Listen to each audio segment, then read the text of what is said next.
points that I would share. One is on the job front. Um, on the regional side, we actually saw our first year over year of growth in November for the Homa Terrebonne. I mean, for the Homa Thibodeau MSA, and so that's kind of a good indicator that we actually in November had more jobs than we had uh, in November of 2019, and so that's a good uptick.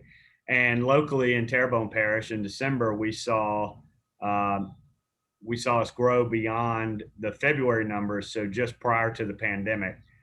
So now there's actually more jobs in Terrebonne Parish than there were pre-pandemic, and so there is a lot of growth happening. The market is growing at around 1,500 jobs per month. And then I saw that the New Orleans market just issued a report last week, not with jobs, but on job postings, where they had, I think, around a 30% increase to pre-pandemic numbers. So when you take those numbers combined with what we're hearing anecdotally, I think there's actually a lot of good opportunity. There's going to be a tightening of the labor market as all that turn tries to come back and get employment. And so I think not only are we going to see a lot of jobs, a tight labor market, which is good for employees, but we're also going to have an inordinate amount of job placements just to replace some of those workers that were previously displaced. So I'll end there, but happy to entertain any questions as they come up throughout the presentation. All right, very good. Michelle? Good morning. I'm Michelle Jones, and I'm the regional manager for Louisiana Rehabilitation Services. I actually have over 25 years working for Louisiana Rehabilitation Services, over 30 years of state government service, came to Louisiana Rehab Services and found my niche. I enjoy what I do, helping people to find employment, and I'm responsible, of course, for this region, which includes Terrebonne, Lafourche, Assumption, and Port of St. James parishes. And we try to help people that have disabilities to either find employment for the first time, to maintain their employment, or to get training so they can be employed in a different area. And if you have any questions, feel free to ask. And just a point of clarification there. So Michelle talks about disabilities, and those are people that may become disabled after the age of 22. I generally use the term developmental disabilities, and that generally is a disability that occurs either at birth or before the age of 22. And the benefits and law treat those two sectors a little bit differently, but we are all, and this entire presentation is applicable to both people with disabilities and people with developmental disabilities. And so you'll just notice that slight differentiation. Also, just like to make sure everybody's aware, we are recording this. So if you make comments or whatever, that they will be posted later and available and viewable by others. So like to encourage participation. If you have any questions, I see a yay on our chat board. And then please hit the record button, which I've already done. And so anything that you have, just go ahead and enter the chat and post your question, and we will try and get to it. And that's why we have local panelists that are a little bit more expert on what's going on locally, while I have maybe a broader view of the issues we will be talking about. And at the end, you will receive an email, and it should have attached to it a survey. And I really ask that all of y'all fill that out. And I will tell you, this is the second webinar that we've done. And so we want your input on the curriculum. You know, what went well, were there any omissions, any comments that you have for us, any of us, to improve this webinar and its ability to serve the people with developmental disabilities and their potential employers. And the PowerPoint will be available online after the presentation is complete. It'll probably be up later today. Just talk a few minutes about the curriculum. SHRM, those of y'all that aren't aware of who SHRM is, the Society for Human Resource Management, and y'all have active chapters throughout the state. And these are the HR professionals that are found in various organizations.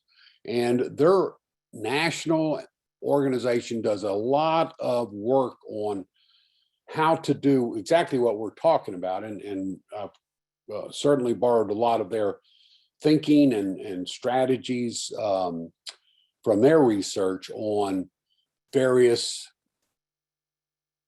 one-pagers, full brochures, etc., on how you might actually access this market.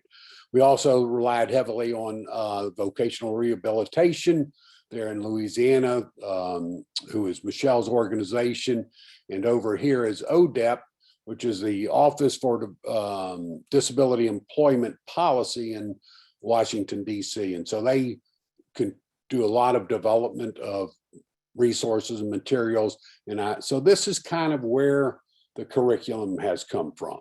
And hopefully, and it's been reviewed by executives throughout the government and agencies and those types of things, and with every effort to make sure it's accurate and complete. So really our goals today and is, whoops, excuse me, giving you a step-by-step strategies to successfully recruit, hire, and retain people with intellectual and developmental disabilities in a competitive, inclusive workforce. So just to kind of go through, like sheltered workshops and work activity centers have been kind of what was starting to emerge in the 50s and 60s, and then individual or group supported employment. But our sweet spot is competitive and inclusive employment. And when we say competitive, we mean that the person with the disability is being paid equal to people doing the same work. When we say integrated, we're talking about no segregation, where we, in years past or in certain situations, have people with disabilities working just with other people with disabilities. And that's a form of segregation, and it's really robs the individual employee of new friends and new experiences. And so we would really, that's our sweet spot. And it also is to offer you, the employers, an access to a unique pool of potential employees, diversity of skills. They are eager, reliable, and committed to succeeding in the competitive and integrated workforce. So we would like you to have that option to reach out to them. You can do it yourself.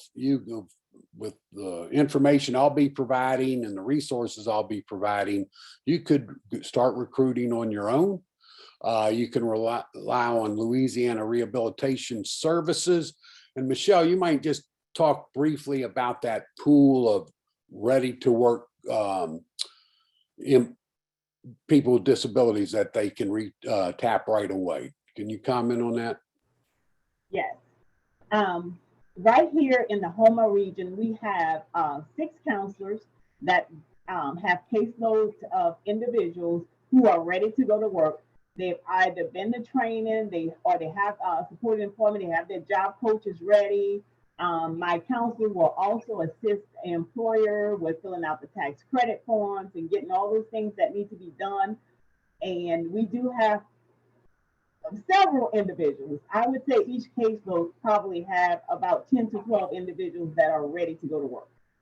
That's great. So that's 60 people ready to go to work, and we'll give you, matter of fact, make sure you get Michelle's contact information, and you can send her an email, and so that's great. And And you can rely on specialized placement or consulting agencies. Jeff is part of his services and does that in part. In some areas, ARC or the ARC provides those services, and we'll talk about that more specifically later. Jeff, why would an employer want to do this? What's the benefit for him or her?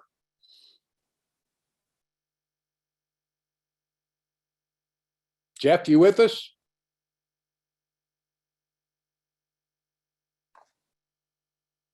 He's muted.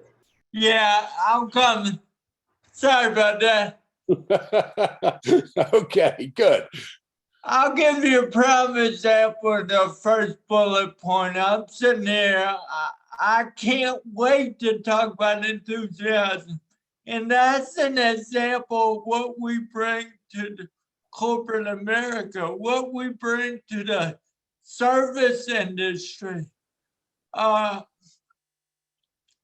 let's take 20 years ago, you walk into a grocery store, you got, hey, Mr. Arsenal, how you doing? Let me know if I can help you. Today we walk in and we don't get that energy.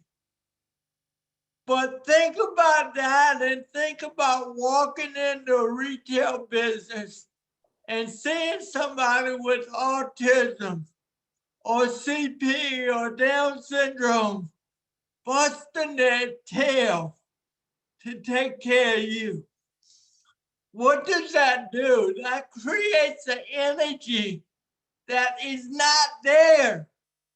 So we have the perfect opportunity to A, make a difference in corporate America, B, make a living, C, you're happy to be there and you're gonna come back because of what you witnessed. Is it a charity thing? Absolutely not. What we have is a gift, and the gift is energy. We talk about productivity. How do you justify on the EBITDA line? Jeff can't reach where he needs to be in 30 days or 90 days. Well, how I do justify it is, what does Jeff give to my business? Why are we even talking to Jeff? The reason why we're talking to Jeff is I love his energy. I love his passion. I want him on my team. Creativity, inspiration. And I gotta add this.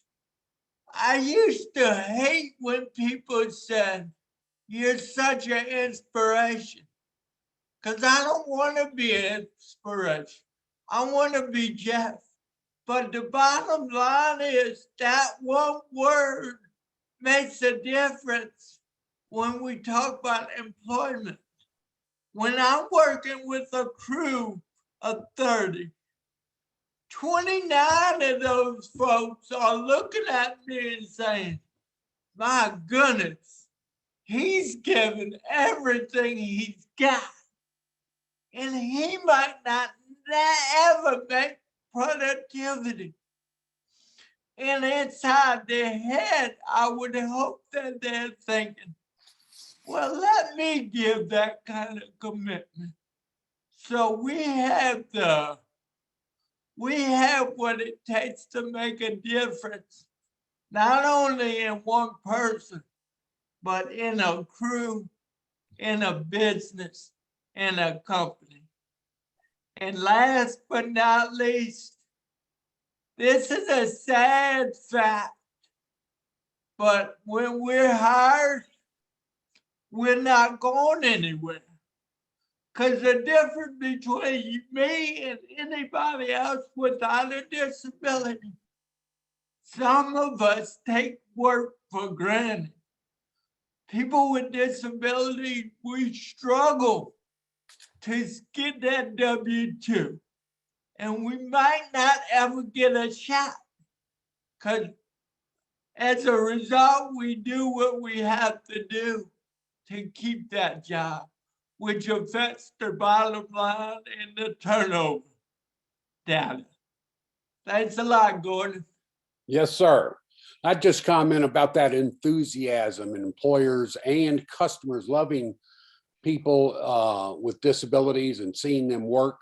I traveled through Ireland with my cousins, and one of them has a son that has an intellectual disability, and he bags groceries at Publix. And we went all over that fine country, and the only person that saw anybody that they knew was him. And it was a Publix customer that just fell all over him, couldn't say how much he was happy to see him and all those types of things. So there is a connection with the customers, there's a connection with the employees and their fellow employees, and it adds an enriched environment to a workforce. So what can we as employers do? And what we're really talking about here today is including people with developmental disabilities and diversity recruitment goals. Ensuring your hiring policies and attitudes presume ability and normalize support. So, you know, if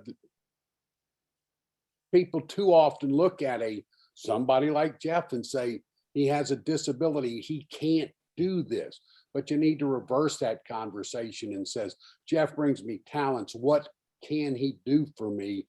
And then accommodate create a job strategy that will allow him to come to work for you. Sure, accessible applications and interviewing processes and facilities. And we'll talk about all of these a little bit more in detail. Customized job description and processes to accommodate a diverse range of disabilities. Use job coaching. Michelle was talking about that. It kind of takes this direct supervisor out of the mix to some degree and gives the individual employee more support from outside. And so job coaching, supported employment, and assistive technologies, those should be the norm in today's workforce. Post and promote open positions to reach target employees. And I'll give you very specific places that you might do that a little later on. Establish summer internships, on the job training and mentoring programs. Michelle offers, her organization offers a very good on the job training program that we'll discuss. And I will just tell you that my firm offers internships to college students in IPSI programs that they come to work for us doing one in particular. Our biggest success was doing video production. And so the first video production that he produced just didn't cut it. It just wasn't of the quality that we needed to have. And so we discussed it with the job coach, and you know, the job coach said, okay, so kind of coached him up. And so Deontay starts this, he loves milkshakes from Taco Bell, which was right down the street. So he started bringing in milkshakes, and he'd set those out, and he called this thing Shaking with Deontay. And so everything was about the milkshakes, and that was the centerpiece of the theme that he created. And so we took a not as good quality situation and turned it around, and he became an important part of the team. He left us and went to work for CNN. So that was a very, very successful one. So you've got to be creative, you got to be flexible, and you got to lead the way. Somebody in your organization, and hopefully it's you, the CEO or the HR person or a supervisor, needs to lead the way in making sure the entire environment is open to people with disabilities. We're going to just go through a very short 4-step process. Planning and recruiting is the start of, I think, any good project, and we'll talk about that in a minute. now it's hidden from me. Um, it's building the culture. You've got to build your culture before you really need to work on your culture before you start the recruiting and hiring process. And then once you've successfully recruited and hired somebody, how can you accommodate and retain them and take advantage of that opportunity to have a long-term employee? So those are the 4 strategies we'll be talking about. Planning first. I believe that if you identify your needs through a SWOT analysis, what's your strengths, weaknesses, opportunities, and threats within your workforce, you'll start seeing opportunities to hire people with disabilities. So you start then identifying those specific job titles, functions, or needs that offer an opportunity to someone and might be your biggest problem. For instance, you might say, it's very hard for us to hire and maintain a good quality workforce of janitors. And so, Jeff, you might comment on whether we should be starting people out as janitors or CEOs. Yeah, I got a lot of feelings towards this, you know. I was 45 years old and I relocated from a state to another state. I had over 30 years management experience. At 45 years old, I was making $8 an hour, working 30 hours a week. It is what it is. We all have to start out somewhere.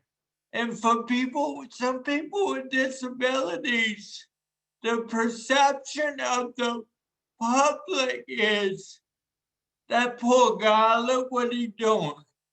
Well, what we fail to realize is some of these folks are going to work for the first time at 30 years old. Right or wrong, it is what it is. We all had to start out somewhere. And I want to add on to that. I'm an advocate for all people with disabilities. It's not about cerebral palsy. It's not about autism. But I will take the disability of autism.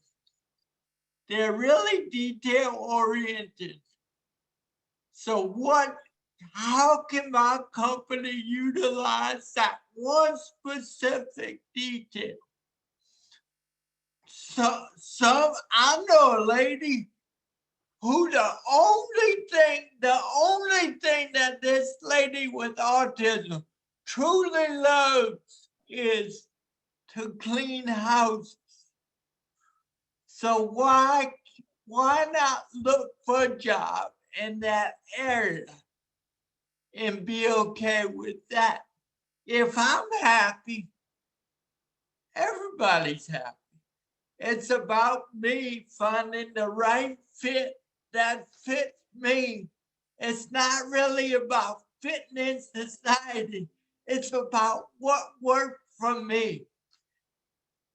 And sometimes cleaning rooms, that's the only way I'm going to make it work for me. And I'm okay with that. Okay. Very good. Thank you, sir. And so you can add to that opportunity, job coaching, supported employment services, and assistive technologies to help a person with a disability be better prepared to do the job that you've recruited them to do. And then just look at HR's own openness to unsolicited applications for people with developmental disabilities. What happens if a Jeff or somebody on crutches and a wheelchair rolls into your HR department to fill out an application? How does the receptionist react? Does he or she, look petrified? They have to be welcoming. And so it begins at that very first contact, whether it's by phone, whether it's by personal visit or a Zoom call or whatever. And make sure your recruiting messages encourage people with disabilities to apply, particularly on those jobs that really might be meeting your needs, and it would certainly qualify, a person with disabilities would qualify for it. You've got to involve your senior management right up to the CEO and supervisors in developing the new recruiting strategy, making your interview process and improving onboarding and those types of things to increase your likelihood of success.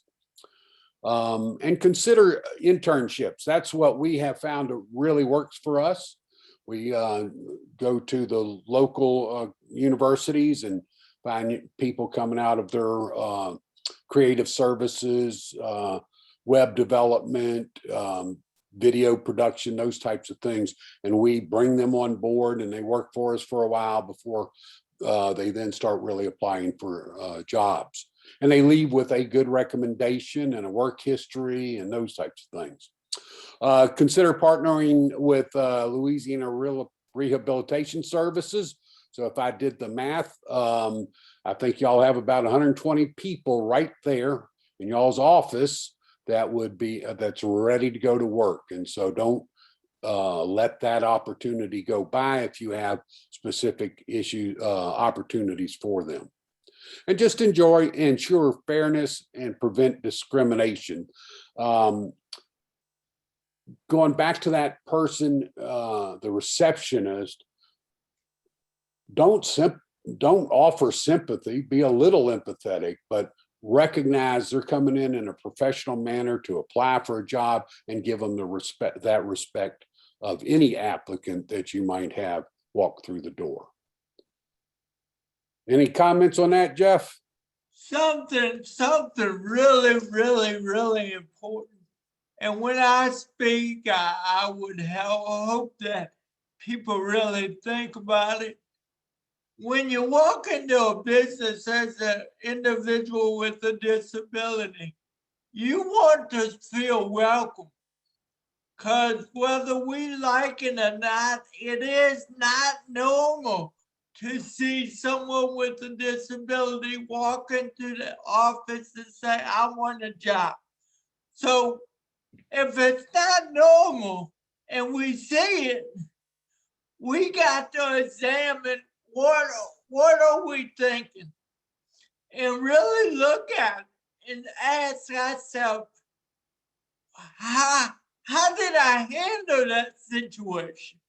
Because the moment that we feel that we're not welcome, we get frustrated. So it's really important that the open door policy carries a lot of weight, but first thing we got to examine is how do we make them feel welcome? And so look at that really good. And it's a cultural thing of everybody's welcome, even those with disabilities. Well said. Thank you. And so really, the key component, I think, as an employer is to really analyze what you need and then to match those job requirements with people that have the ability, regardless of a disability, that can fill those needs. And so sometimes you have to develop a specific job for that individual that relieves several people of little parts of their responsibilities and consolidates it. It's customization, making the job description or the requirements, adjusting them slightly. For instance, if you're hiring somebody that has to pack a box for shipping, and the last part of it is to slide that 50-pound box down the line to the next person.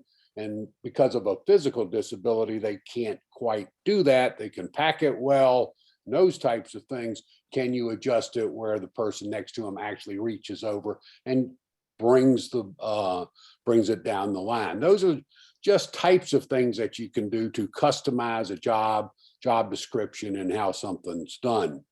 Job coaching, that's really having a third party that comes in and takes a temperature of the supervisor, takes the temperature of the employee, takes the temperature of fellow employees, and really kind of then comes to the individual employee and offers specific ideas on how they might improve their performance, or simply reassures them that they're doing well and encourages them to continue to do so. Assistive technology and accommodations have to become commonplace. And so you need to be prepared to accommodate those. Some of the things that I've seen, service dog, if somebody says, well, I have a service animal and when I come to work, I will bring my service animal. Are you prepared to, and is your organization prepared to accommodate that? And so those are the types of things, that's the extreme side of it. You don't find that very often, but you can find it. So be aware that those types of things can come your way. Michelle, you can comment on anything that I'm saying here, but so Michelle's office has dedicated rehabilitation employment development specialists, and they offer the screened or pre-screened, pre-qualified applicants, and can make referrals and provide referrals and placement services of properly trained applicants. Jeff, were you going to say something? No, sir, I'm sorry. I sneezed. Oh, okay. It's that pollen, I think. And so they can also help you analyze the jobs, and they can prepare training to get people ready for those jobs. And then they can provide that individualized job coaching and follow-up services. That we'll talk about a little bit more in retention. On-the-job training for VR clients with time-limited salary reimbursements for full or part-time employees or positions paying a competitive salary. And that pay is 1.5 times their rate. So if you're paying $10, $12 an hour, you get 1.5 times that. You do have to, one, be paying them a competitive salary to what their peer group would be paid for the same work. But it's very nice. It can be a full or part-time position, but it has to be a position that you intend to continue offering, having that position. So, don't come in, expect to have them 90 days and then not retain them is kind of what they're getting at. They also can provide engineering services for barrier removal and work site modifications. Less of that going on today. We've been in that business for a long, long time, where we're doing the curb cuts, making the ramps available, et cetera. Since they provide sensitivity and etiquette training. So if your workforce just isn't quite ready for this, what kind of training assistance can they provide you? You can talk to them about that. And about the ADA Act, which is the American for Disabilities Act, give you background on that and what it's intended to do. And they do employment plans for the individual. They offer hiring events. They offer job fairs and those types of things.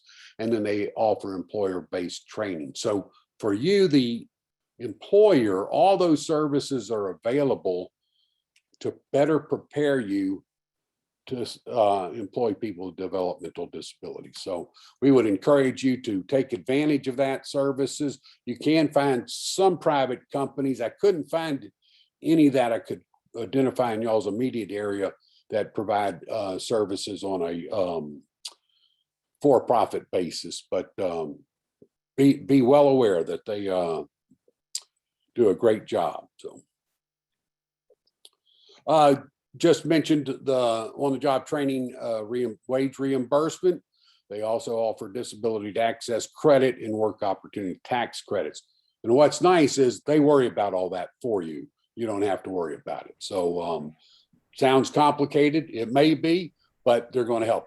They're going to take care of it. Gordon, I just want to add also, in addition to those things, we do have for our transition students, anybody 16 to 22, we do have internships that we offer. the employer where it's paid that up to 240 hours of internship so that our students can get a work-based learning experience. Okay, great. I need to add that to the presentation, and I may call you back and make sure we get that worked in here. So that's great. I was unaware of that. Gordon, can I say something real quick? Absolutely. You know, when I was in gym management, shame on me, the word WOTC, it was trained to me to, when you hire somebody, sign this. Always have them sign this. And I get it. We're in another world today. So what I did is I always had them sign this. And I did a good job at it. But when I got into the DD community 5 years ago, I realized what that meant. So it's very important that all these formalities that the ADA offers and LRS offers and the state offers, that we understand what are all these signs on the wall, on the brick wall? Why do I need to hang all this up? Because it all looks good on the audit. But if I don't bring the audit into real life, what am I doing? Another quick story. This story held power in my journey. I was working my first job when I got back to the state, Louisiana.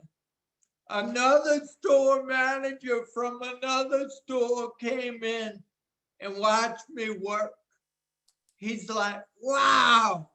He came up and talked to me. So he did not know everything I did in the DD community. He said, Jeff, I want you to come work for me because you're awesome. And I said, I know I am, but I work here and I'm loyal to my boss. He said, where do I find people like that? Well, he had no idea who he was talking to. So we spent an hour and we had lunch and we talked about LRS.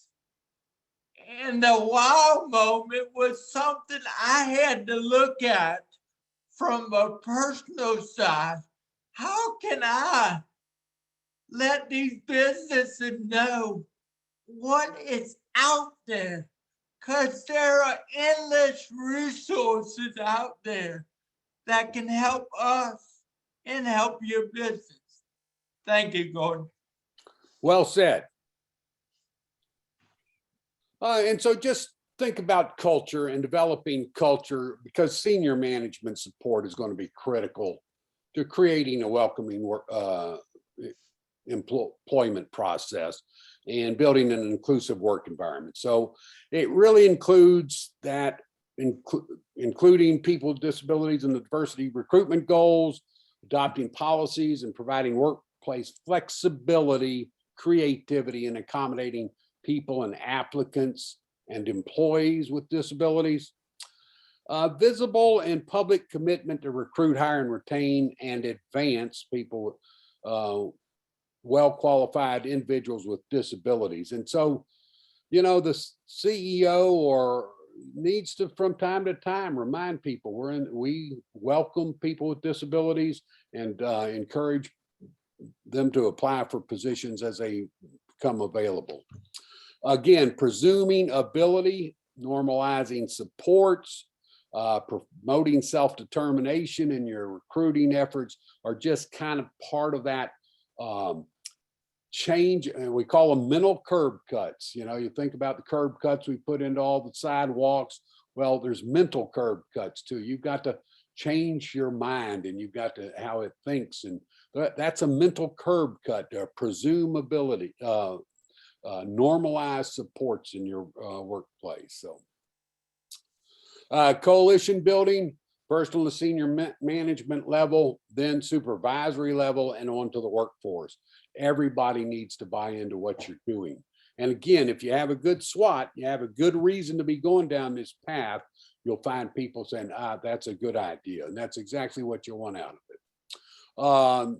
Disability Employment Initiative, information and conclusions from SWOT, share the numbers of unfilled jobs, specific job difficulties, turnover rates, absenteeism, and tardiness. That's what all of this can help you solve. If you look at some of SHRM's studies that it has done, it has proven that absenteeism goes down, tardiness goes down, those types of things, turnover rates, and that's really a positive change in your work environment.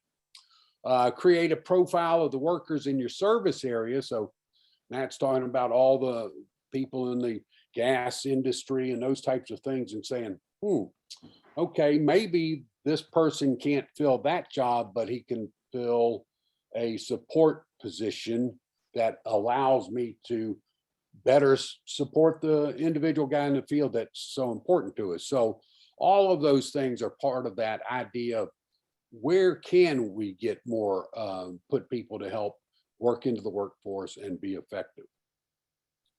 And then who's doing the training? Jeff has a few thoughts on who's doing the training.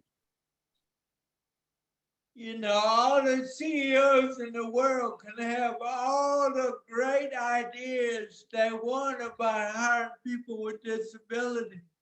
But those CEOs are not the ones on the front lines doing the training. Emphasis on training. You know, who's training Jeff Arsenault? Is it a great team member? Do they know anything about cerebral palsy?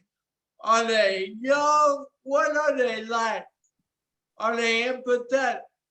Do they know the 48-year-old man coming in for the first day has CP? If they don't know, that's a problem. Let's talk about why that's a problem. I do a presentation called the wow moment. What the wow moment is, when you see that person with CP or whatever, you go through about a half hour of saying, wow, man. So when you're entering your first day and you got somebody who doesn't realize they're going to hire somebody with special needs or cerebral palsy, they're in awe. They don't know what to do. And guess what? We feel that. So what would help is a little preparation. I mean, we don't have to dramatize this, but we do need to give the front lines a heads up with what we are trying to do, because they are the ones who are going to make this work. We always talk about this in corporate management.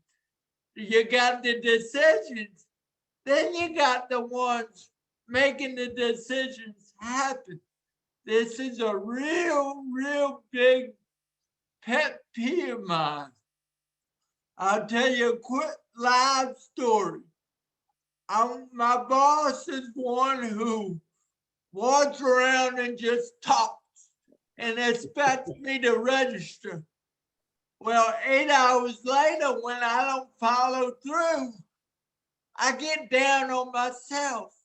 So something I did is I went to him and I said, look, can we figure out a different way to communicate?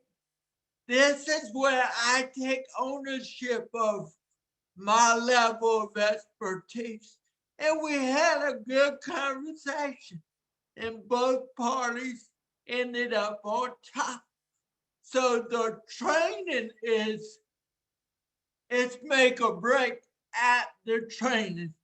And I think as where we are as a society is training has taken the back door. And we really need to look at this when it comes to people with disabilities. And it's more than just production. It's emphasis on empathy. And let's get them stock in the game. Let's get them excited about getting that man with a disability where they need to be. Let's incentivize it. So thank you, Gordon. Yep. And just a quick comment, my daughters, I've got daughters about 35 and 40. And when they went to public school, they went to public schools that had special ed classes all throughout. And they grew up a little bit more engaged with people with disabilities than I did, or my generation. So some of these trainers can be those youngsters that grew up with that as part of that normalcy that we're trying to create. Recruiting and hiring,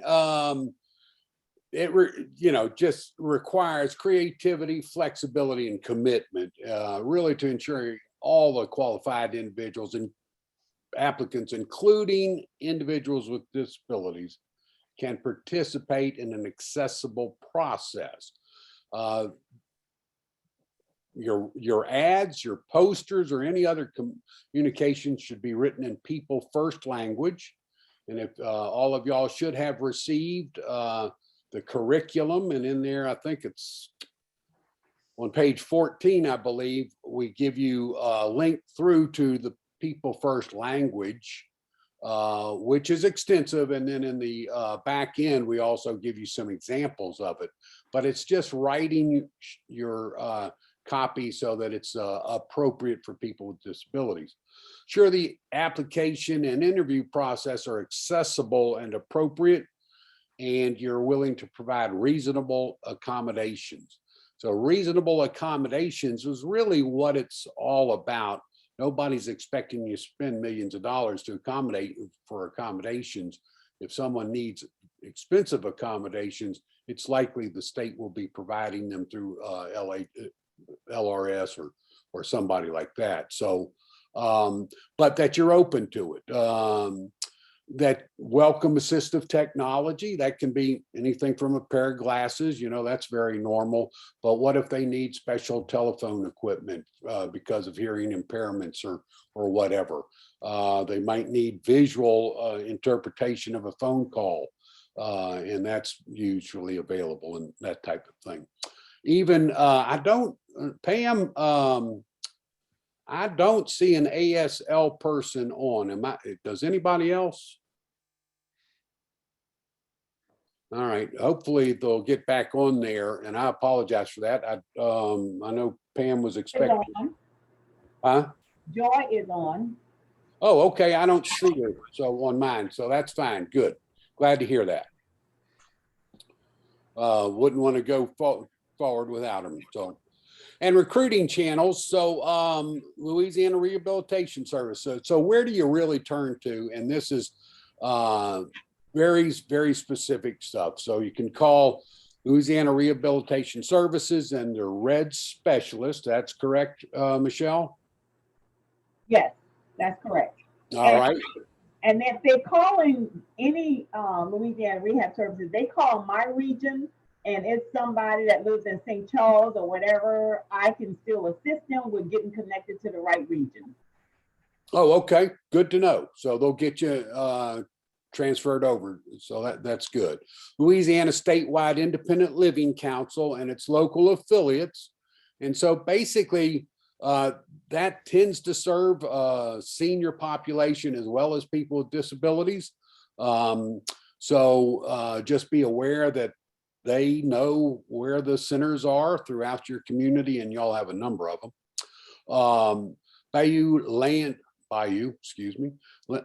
Land Families Helping Families. These are people who are, as parents or adults, have children with disabilities or themselves, and they rely on each other. And so if you contact them, and they're easy to Google, all of these are easy to Google. You can say, look, we're interested in hiring, have these jobs available, and we think people with disabilities would qualify. Could you put put this out to your community, and they'll do that. Autism Society, Bayou Region, South Central Human Services Authority might be able to help you with the same thing. Now, there's ARC in St. Charles, St. James, St. John's, St. Mary, and Terrebonne. Sometimes they can help you with that area. But some of the areas that I want you to really concentrate on is that local high school special education program. Talk to the faculty, tell them what you've got, what your jobs are. And I will tell you that those youngsters that when they're 16, 17, 18 years old, get that first job and get into that rhythm of working and those stuff, very, very important. And so you can go to your local high school. I will tell you that Chick-fil-A here in the Atlanta area, very, very common to walk into one of their restaurants and find people with disabilities taking care of their front area and those types of things. Go to your area colleges and universities, career centers, those that have post-secondary education programs. And in the curriculum book that you will have received or already have received, those are listed for you, the ones that we were able to find. So and that's where you get those internships started and things like that. And don't be bashful. Seek referrals from your own employees. Reach out to people in your church, your civic or fraternal organizations. Tell them what you're looking to do, what kind of jobs you have. Do they know anybody that might be interested?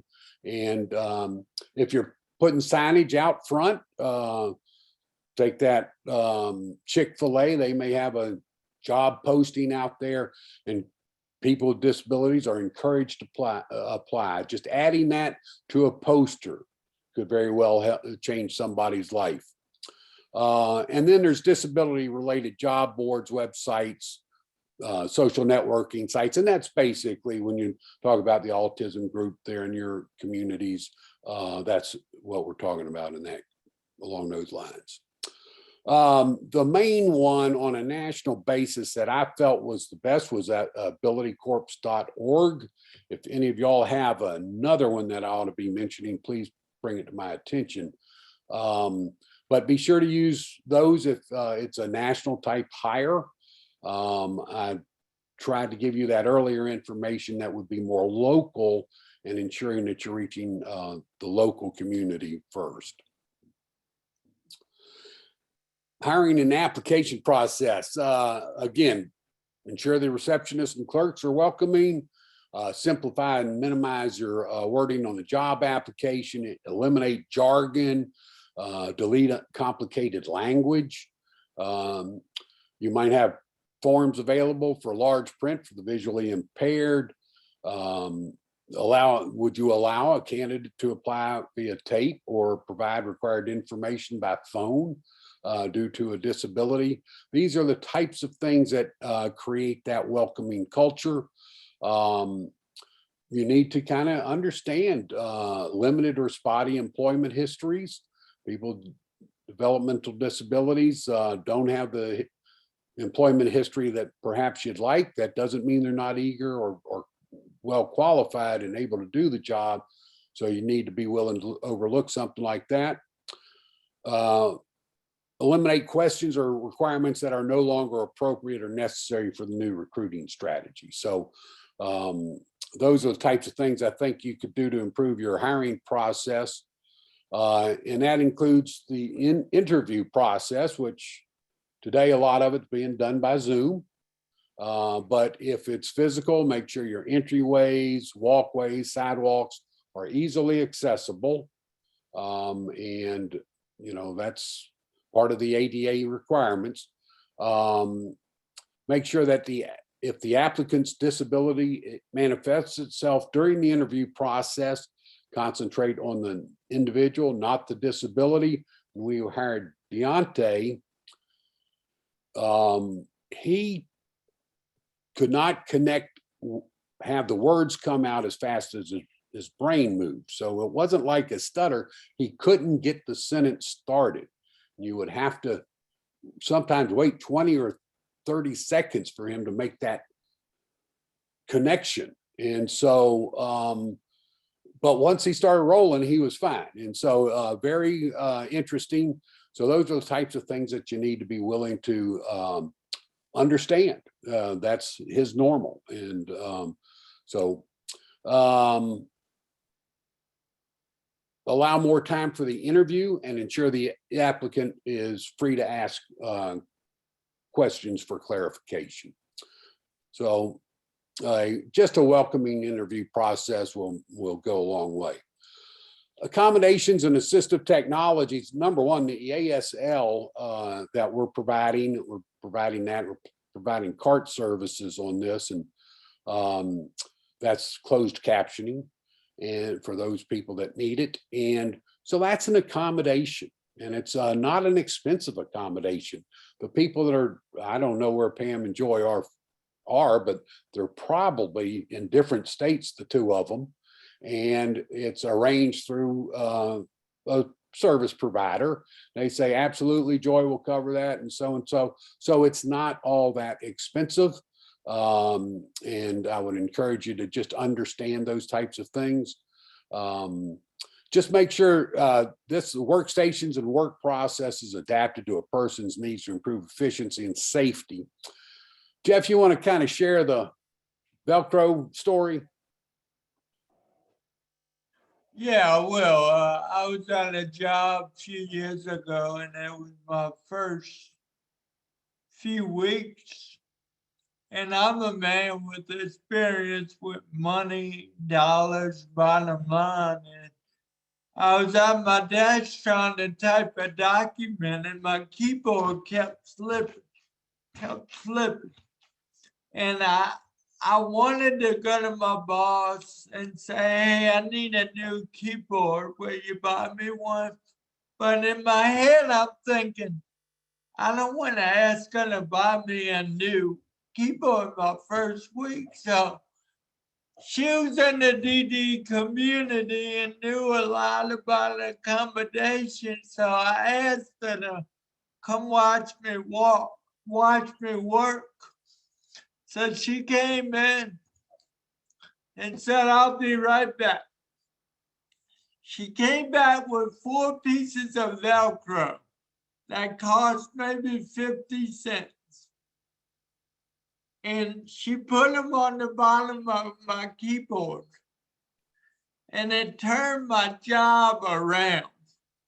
50 cents.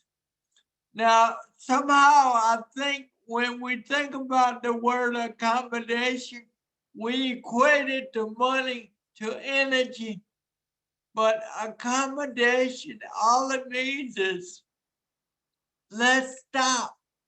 Let's think about what can I do? What can we do better? Can we bring the monitor over a foot? Can we back it up a foot? These little details. Why just chair moving back and forth? Can we put brakes on the wheel? These simple things about thinking outside the box goes a long way in performance, and it goes a long way in buy-in. Because guess what? Now I know that Gordon's got my back, because he got up to watch me work and offered the simple suggestions. When I know you got my back, it's all like Donkey Kong. You're gonna get everything I got to give. So real big point. Very good. Thank you, sir. And the only other thing I'd be mindful about is emergency alert systems, fire alarms, and those types of things. Today's modern ones certainly have a flashing light on them, and that's for the hearing impaired that might not hear the sound, and those types of things. So you want to make sure that your emergency systems are all in place. Retaining employees, well-planned, well-executed interview and onboarding process is a great first step. Work with a supervisor who is easily accessible supportive, and understanding. So they have to be willing to provide consistent feedback, positive reinforcements, and fast intervention as warranted, whether it's them or they use a third party job coach or whatever. Make sure that your HR and supervisors stay attuned to changes in their living arrangements or personal or family relationships. People with disabilities are often, particularly developmental disabilities, are often subject to sexual abuse, having family members or friends taking advantage of them financially, and those types of things. So if all of a sudden things are not going well in that person's life, it could be outside factors and not your job. So you just want to be aware of that type of stuff. Ensure the accommodations remain in place and are updated, meaning, okay, let's keep that Velcro there and replace it every couple of months when it gets worn out or whatever. And transportation is an issue. Did you want to say something, Jeff? Yeah, man, you getting to know me. When we talk about accommodations, what's going to happen when Jeff does a jam-up job with what we hired him for, and we're going to promote him? Guess what? We're going to have to rethink about what accommodations are going to have to follow Jeff, or we might have to come up with some others, because the whole job description is going to be different. Therefore, the accommodations might have to be different. And this is a team effort. It's not all about you taking care of me. As a man with CP, I got to empower myself to say, Gordon, I need a mirror for my stand, and this is the reason why. So thank you, Gordon. All right. And so be mindful of transportation. Ask them in an interview process, do you have reliable transportation? And that can be a big barrier, quite frankly, to people with disabilities. You and I think nothing of perhaps walking down, getting in our car and driving where we need to go. For them, sometimes that's not their case. And so transportation is something you should be mindful of. Safety is an everyday issue with people with disabilities.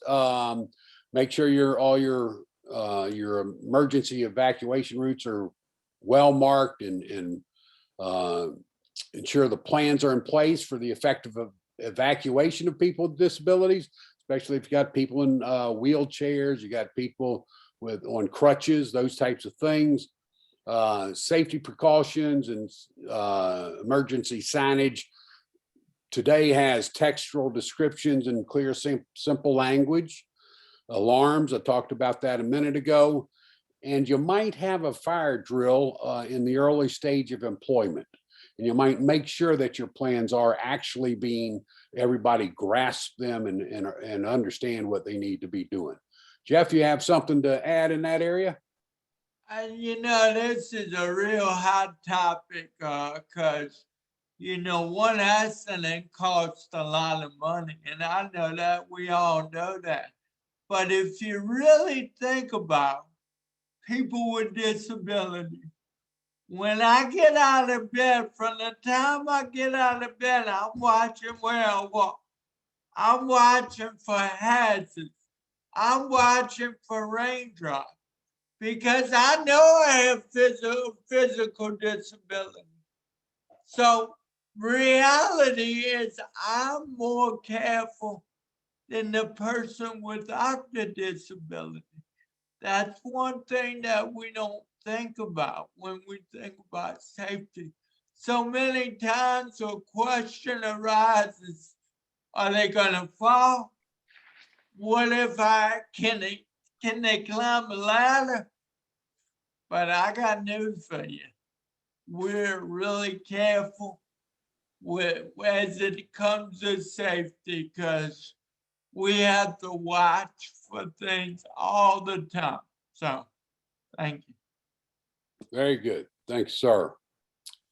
As I said, here's some last thoughts on retaining people with developmental disabilities have high incidences of sexual abuse, people taking advantage of them. So if all of a sudden they start becoming tardy, they come in rumpled clothes and haven't been, those are signs that you need to have the supervisor check in with them and see what's up.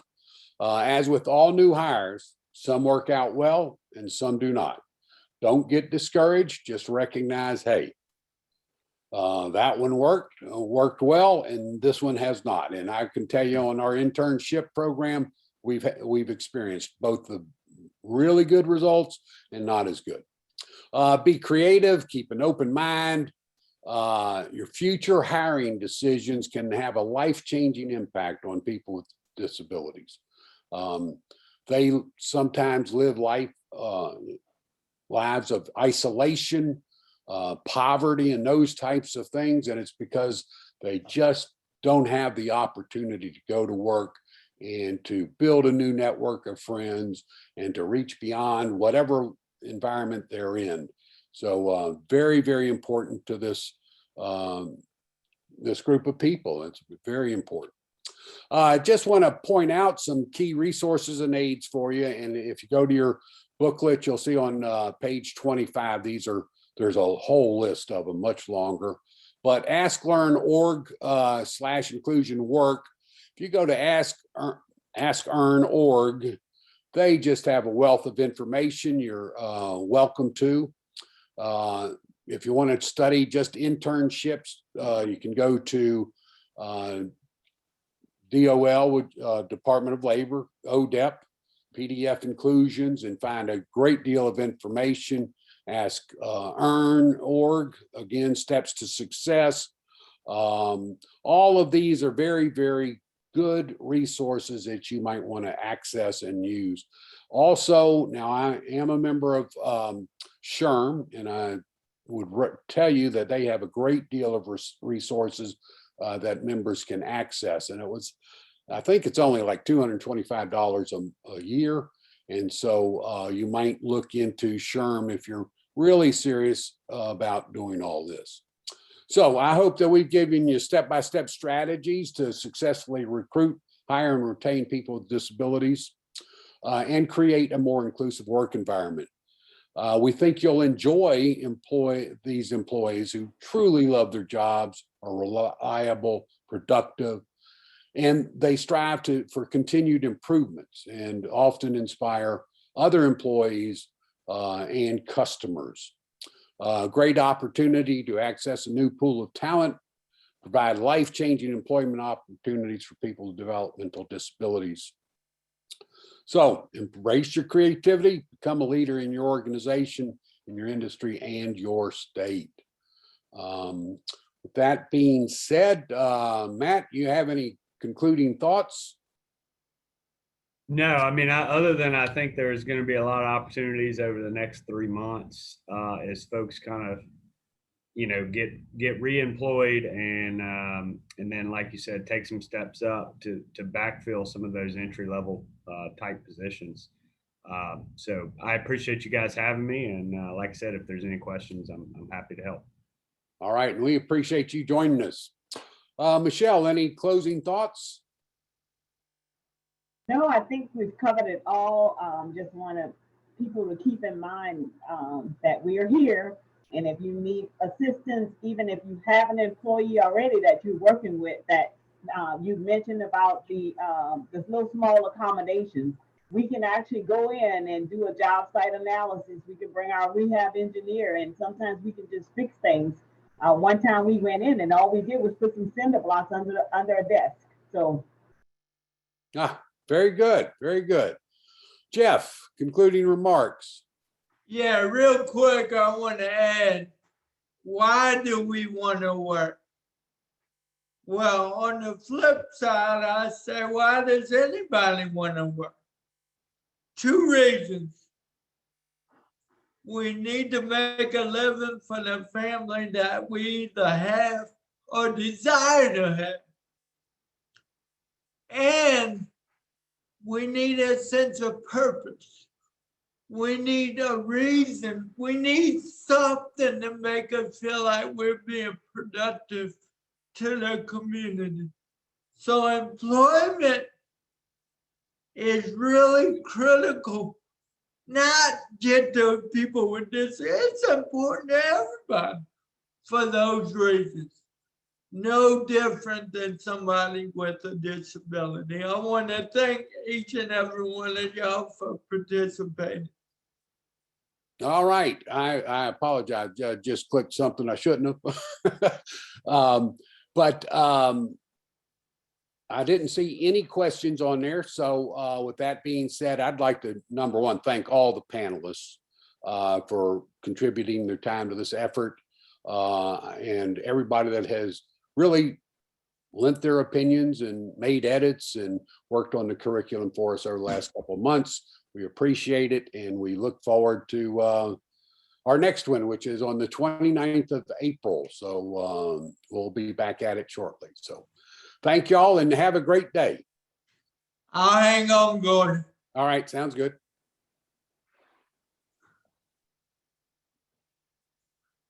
Well, there's Joy. I finally see Joy. You were way down there. You were off the screen. I didn't see you. I think I got flipped to the next page. Okay, so I couldn't see you. I'm going, No, Yeah. We made sure we got eyesight of each other before we shut down. So we saw each other, did the tag team thing, and we were good. All right, sounds good. Good to see All you. right. Good, Thank same y'all. here. Have a great day, guys. All right, you too. Bye-bye. Bye-bye. Bye, Pam. Thank you. All right, how you doing? Is that me? Yep, that's you. Yeah, I'm good. I thought that was good. Well, I will tell you that Devika had, after watching the first one, thought we ought to look at ways to have you talk more. Yeah, I kind of I mean, why is that? And I'm not debating it. I'm just asking why. I don't know.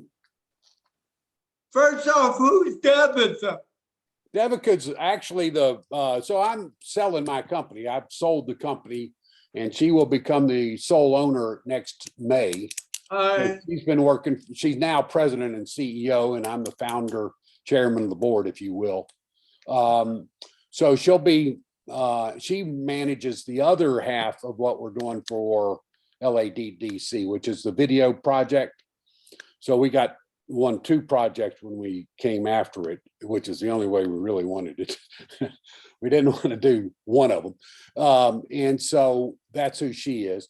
And so I don't know, my role really, I mean, we ended up going about an hour and 15. And, part of my job is to keep us on track, keep us moving.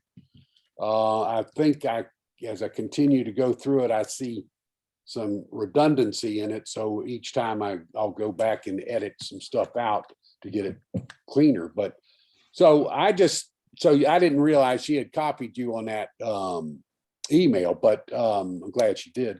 So your thoughts, if you want to take a more active role or something, I'm I didn't get that email. I'm speaking of what you just told me. Oh, okay. So anyway, think about that. I'm happy for you to have a more visible ad. Now, she also thought we ought to have the person from Louisiana Rehabilitative Services maybe do their section. I agree with that. I think LRS needs to play a bigger role in this. Okay, so what she's saying is I spend too much airtime, all right? And it's not so much, and we ought to use our volunteers a little bit more. And I agree with her. Yeah, so. And that's gonna give you a break and me a break. Yeah. And it's gonna get the knowledge out there. Yeah, it's an intense hour and 15 minutes when you're running the, you're kind of paying attention to trying to, and of course, it never works exactly as you hope when you start it up. And, so what, I couldn't, Let me throw something out at you. And I told myself I would go a few presentations and let you get to know me. Have you talked to her about me in detail? oh, Devika? Yeah. Oh, absolutely, for sure. Is there anything I could do to capitalize on some more opportunities with O'Neill Communication? Um, I would think the answer is yes. Part of the question will be what happens in Louisiana. Does that contract, most of our stuff starts exactly like this. We get two little pieces of work combined that was $80,000. So we'll go after that. But had it just been this for 30,000, we probably wouldn't have done it alone. Right. So you don't have an executive director in place yet. And so, I don't think we've been through your 5-year plan process. So those are the things that create real opportunities for us. Are y'all going after those 5-year plans? Yeah, so most of the 5-year plans end up having like 20 listening sessions across the state or something like that. Right. So our job is generally to promote all of whatever the activity is, listening sessions, Zoom sessions, etc. And we use social media, we use email, we use anything we can basically grab a hold of that can communicate with the disability community. And so we'll do the promotion. We might do the final draft. We'll edit parts of it. We'll write parts of it. So it kind of depends. But most of our councils are ongoing contracts year after year after year. And that's what we try and get to. So Georgia, North Carolina, Ohio are ongoing contracts. We know that they'll spend $150,000 or more with us each year after year. And so hopefully if we get to know the new executive director, then that will create opportunities. We're about to get another, what we call a contract bump, pretty good contract from Ohio. Devika's doing that one. I think it's about transportation. So, so those are the types of things that you'll see us getting involved in. How can we promote it? We also do a lot of content development. That means we write social media posts, we write magazine articles, all sorts of press releases, those types of things. So if you're a good writer, that goes a long way with us.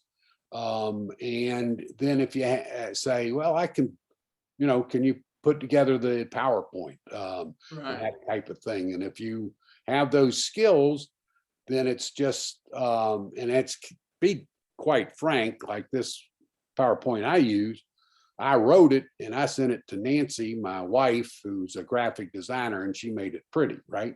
Right. Brought in the pictures, etc. So you aren't an island out there when you're working with us. You can call on support services from within the company. So but yes, she and I have had an extensive conversation with you about you several times, more than once. And in fact, after you told me that you had applied for and pursued the executive director position, oh, really? So she was very interested in that. And so, yeah, so I think it will. I will tell you that think about yourself, or you're a writer, and if you're a writer and you can do first person stories, Right. Or so what she's doing on the other one is basically using Zoom to interview people. The conversation might be just about transportation. So She might have 5 people she interviews about transportation. Education's one of them. Employment's one of them. So those types of things. It's yeah. So I would think so. Just keep me on the radar as you fizzle out. I wanted to make sure she knew who I was and what I was capable of. Yeah, very good. I'll do that. And next time I talk to her, I'll mention it again. All right, good deal. We're not on for another 2 weeks, right? Right, the 29th. So we get a couple days off. All right, go on and have a good day. All right, you too. Thanks. Bye. Bye. Baby.